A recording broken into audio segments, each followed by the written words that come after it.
Correction des exercices de la semaine du 11 mai sur l'utilisation de la décomposition en facteurs premiers.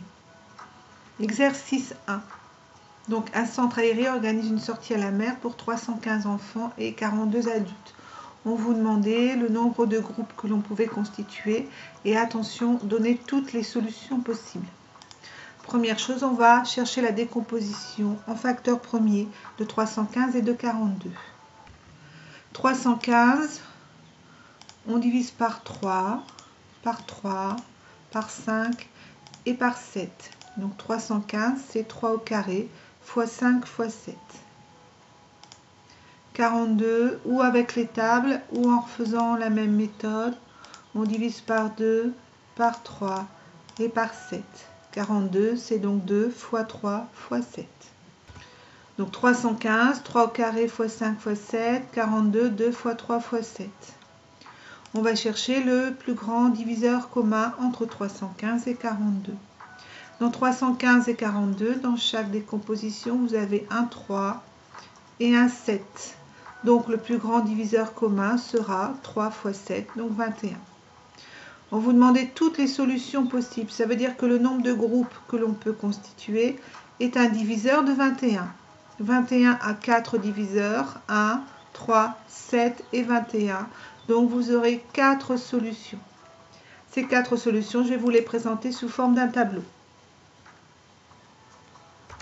Nombre de groupes. On peut faire un groupe avec 315 enfants et 42 adultes. Bon, solution pas très intéressante pour le problème, mais elle existe, donc on va l'écrire. Deuxième solution, 3 groupes. 315 enfants dans 3 groupes. 315, on le divise par 3, on trouve 105 enfants. 42 adultes dans 3 groupes. 42, on divise par 3 et on trouve 14 adultes. 7 groupes. Même système, on divise par 7, on divise par 7. Donc dans chacun de ces groupes, il y aura 45 enfants et 6 adultes. Et dernier cas, 21 groupes avec 15 enfants et 2 adultes par groupe. Exercice 2. Donner la décomposition en facteurs premiers. Alors d'abord de 8. Soit on refait comme la méthode de l'exercice 1, soit un peu de calcul mental. À 8, c'est 2 fois 2 fois 2. Donc 8, c'est 2 puissance 3. Pareil pour 33. À 33, il n'y a qu'une décomposition. C'est 3 fois 11. 3 et 11 sont des nombres premiers. Donc c'est bien sa décomposition en facteurs premiers. On va donc utiliser ces deux décompositions pour trouver celle de 264. Donc 264, c'est 8 fois 33. On va simplement remplacer 8 par 2 puissance 3 et 33 par 3 fois 11. Voilà la décomposition en facteurs premiers de 264. Exercice 3. Décomposition, toujours donc de 24, 30 et 720. 24, on peut refaire comme au début, ou bien 24 c'est 8 fois 3, et 8 on l'a vu dans l'exercice précédent, donc 8 2 puissance 3 fois 3. 30, 30 c'est 6 fois 5, et 6 c'est 2 fois 3, donc 2 fois 3 fois 5. On refait la même méthode maintenant pour trouver la décomposition de 720. Donc 720 c'est 24 fois 30. On va remplacer 24 par 2 puissance 3 fois 3. On va remplacer 30 par 2 fois 3 fois 5. Par rapport à l'exercice précédent, on va rajouter une étape. Donc on va regrouper les deux. On a 2 puissance 3 fois 2. Alors 2 puissance 3, c'est 2 fois 2 fois 2 que l'on doit remultiplier par 2, ce qui donne 2 puissance 4. Ensuite, vous avez 3 fois 3, donc 3 au carré, et il nous reste fois 5. Voilà la décomposition en facteurs premiers de 720. Exercice 4. Alors, des bonbons, des sucettes, et on veut le nombre maximal de paquets et la composition de chaque paquet. Donc, on va d'abord chercher le plus grand nombre qui divise en même temps, 3150 et 1350.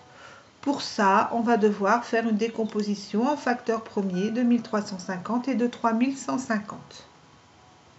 1350, on peut le diviser par 2, par 3, par 3, par 3, par 5 et par 5. Donc 1350, c'est 2 fois 3 puissance 3 fois 5 au carré. 3150, 2, 3, 3, 5, 5 et 7. Donc 2350, c'est 3150, pardon, c'est 2 fois 3 au carré, fois 5 au carré, fois 7.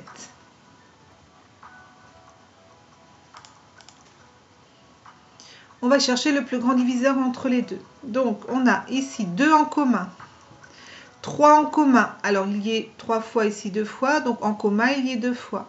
Et vous avez 5 au carré aussi en commun. Donc le plus grand diviseur commun, on va faire 2 fois 3 au carré fois 5 au carré, ce qui donne 450.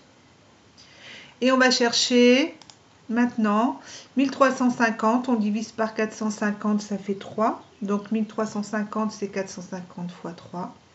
Et 3150, on divise par 450. Et donc 3150, c'est 450 fois 7.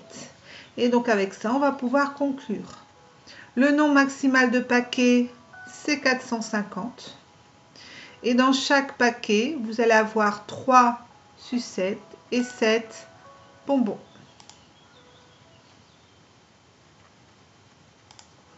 Exercice 5. Rendre irréductibles les deux fractions. Première fraction, 140 sur 196. D'abord, on décompose 140 en produit de facteur premier. On divise par 2, par 2, par 5 et par 7. Pareil avec 196. On divise par 2, par 2, par 7 et par 7. Une fois qu'on a les deux décompositions en produit de facteur premier, on reprend la fraction. On remplace 140 par sa décomposition en facteur premier. J'ai 2 puissance 2, j'ai décomposé en 2 fois 2. Et on fait pareil avec 196. Et donc, on a un 2 en haut, un 2 en bas, un 2 en haut, un 2 en bas, un 7 en haut, un 7 en bas. Donc, il nous reste 5 septièmes. Donc, 5 septièmes, c'est la fraction irréductible égale à 140 sur 196. Deuxième fraction. 84 sur 924. 84. Décomposition en facteur premier. On divise par 2, par 2, par 3 et par 7. 924 par 2, par 2, par 3, par 7 et par 11. On reprend la fraction, on remplace, donc 2 fois 2 fois 3 fois 7. Pour 924, 2 fois 2 fois 3 fois 7 fois 11. On barre un 2 en haut, un 2 en bas, un 2 en haut, un 2 en bas, un 3 en haut, un 3 en bas, un 7 en haut, un 7 en bas. Donc il nous reste 1 sur 11. 1 sur 11, c'est bien la fraction irréductible égale à 84 sur 924.